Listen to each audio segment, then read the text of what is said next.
अस्सलाम वालेकुम दोस्तों, मेरे चैनल कैफ़र नॉलेज में खुशामदीद। हमेशा की तरह इस बार भी मैं लेकर आया हूँ आपके लिए कुछ इन्फॉर्मेटिव। क्या कभी आपने ये सोचकर देखा है कि जब ये T20 वर्ल्ड कप होता है तो सबसे ज़्यादा पैसा कौन कमाता है? क्या विनिंग टीम सबसे ज़्यादा प्रॉफिट में रहती है, या वो लोग जो टूर्नामेंट ऑर्गेनाइज करवाते हैं, या वो मुल्क जहाँ ये टूर्नामेंट होस्ट होता है, या आईसीसी? तो आए आज हम ये समझने की कोशिश करते हैं कि क्या है बिजनेस मेथड इस T20 वर्ल्ड कप का। सबसे पहले बेसिक चीज से शुरू करते हैं जिसके बारे में हर कोई जानता है, और वो है प्राइज मनी। जो टीम इस वर्ल्ड कप को जीतेगी उसको 1.6 मिलियन का कैश प्राइज मिलेगा।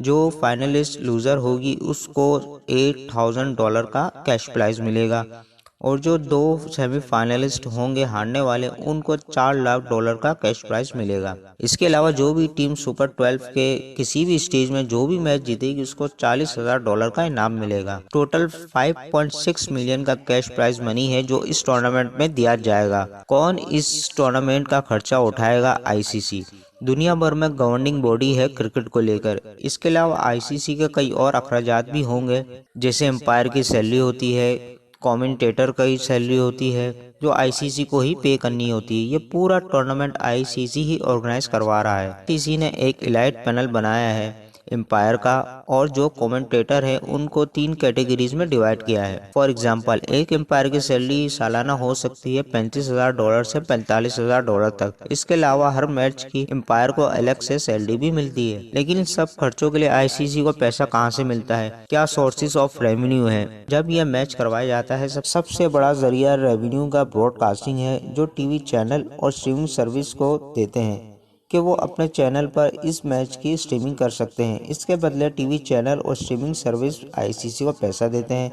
इसके अलावा आईसीसी को पैसा मिलता है अपने स्पॉन्सर्स से। ये ग्लोबल पार्टनर है T20 वर्ल्ड कप के। स्पॉन्सर्स को अलग अलग कैटेगरीज में डिवाइड किया जाता है। इन कंपनीज की ऐड हो जाती है और ये आईसीसी को पैसा देते हैं। स्पॉन्सरशिप के लिए इन स्पॉन्सर को अलग अलग कैटेगरीज में डिवाइड किया जाता है, जैसे global partner, category partner, social media partner. इनसे एग्जैक्टली कितना पैसा आता है ये पब्लिकली अवेलेबल नहीं है। अब तक जो भी बताया गया है ये आईसीसी के प्रोस्पेक्टिव से बताया गया है। अब चलते हैं होस्ट कंट्री के प्रोस्पेक्टिव की तरफ। मुल्क को क्या मिलता है, कंट्री गवर्नमेंट को क्या मिलता है, ये कैलकुलेट करना मुश्किल है। डायरेक्टली देखा जाए तो टूरिज्म का पैसा है जो मैच देखने वाले फॉरेनर्स की तरफ से मुल्क में आता है। टूरिज्म के साथ पैसा भी आता है। शॉर्ट टर्म में इकोनॉमी बूम करती है, एम्प्लॉयमेंट जनरेट होती है। टूरिज्म की वजह से स्टेडियम के आसपास रेस्टोरेंट, होटल का बिजनेस बढ़ जाता है। मुल्क की जीडीपी पर अच्छा इम्पैक्ट पड़ता है। इसके अलावा मुल्क की अपनी स्टेबिलिटी जाहिर होती है, फॉरेन इन्वेस्टमेंट बढ़ती है।